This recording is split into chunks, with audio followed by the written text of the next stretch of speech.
For the following two functions f and g, find the indicated compositions and the domain of the composed functions.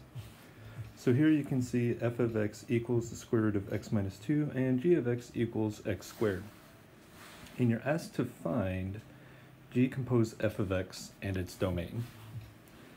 So what this really means here is that we are trying to find g of f of x.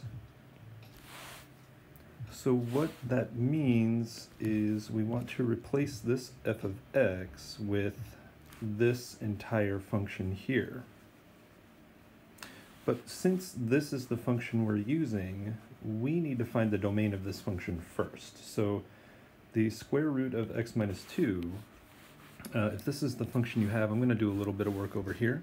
So I'm going to say domain of f of x, and you want to find the domain of the function that is being substituted into the other function. So to find this domain, you take the inside of the square root, which is x minus 2, and you set it to be bigger than or equal to 0, and then you solve for x by adding 2 to both sides, and you'll get x is greater than or equal to 2.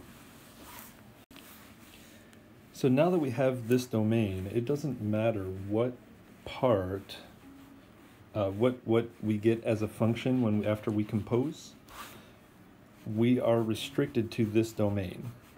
And to make that point, I will demonstrate in just a few minutes. So our goal now is to get some other expression in here for f of x. Luckily, we know what f of x is equal to. So this f of x is really the square root of x minus 2. So that is what will be substituted into the function g. And g of x tells you whatever you substitute in for x, you're just going to square it over here. So now it's not the function anymore, it's the square root of x minus 2. So what this tells me then is that I'm going to take whatever is inside this set of parentheses, this square root of x minus 2, and I'm going to square it because that's what this function tells me to do.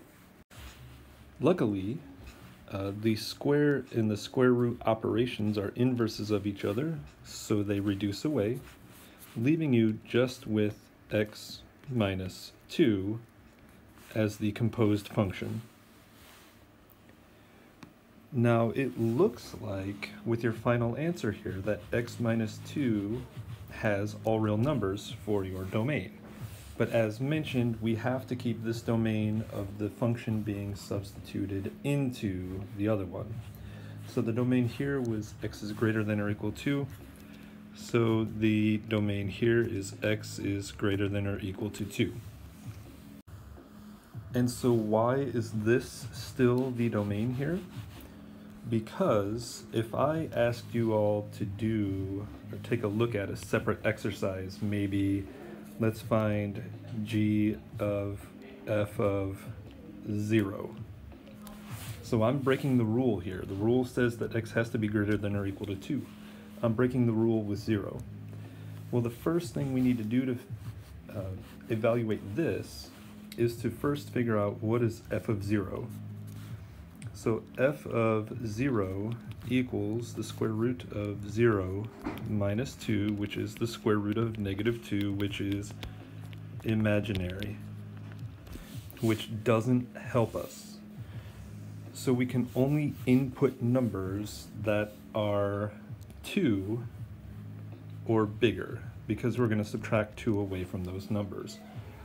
So I hope that helps with explaining why this domain is still x has to be greater than or equal to 2.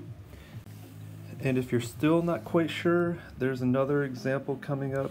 I'm hoping that will clear it all up for you.